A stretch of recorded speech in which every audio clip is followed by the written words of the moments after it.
आदाब नाजरीन, फेरी time news के ख़बरनामे में आपका खैर मकदम है।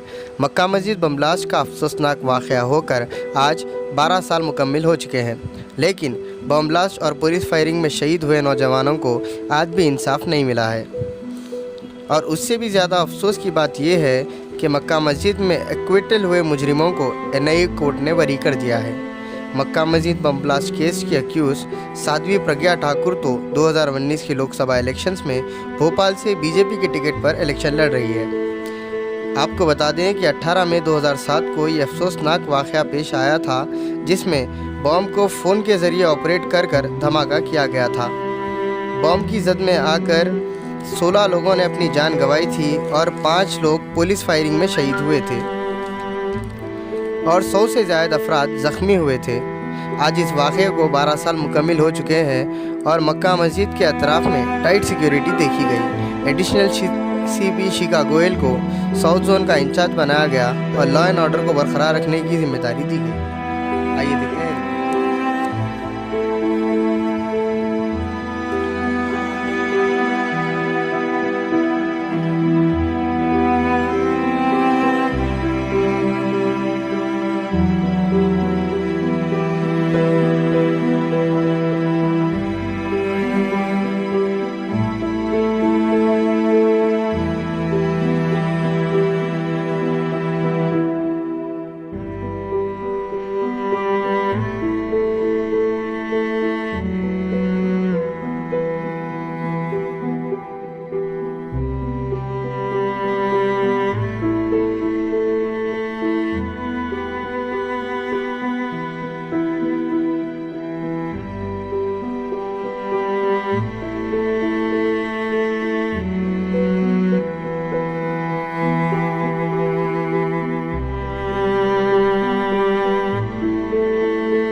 Subscribe to Daily Times News and don't forget to press the bell icon to get notifications of latest news and updates.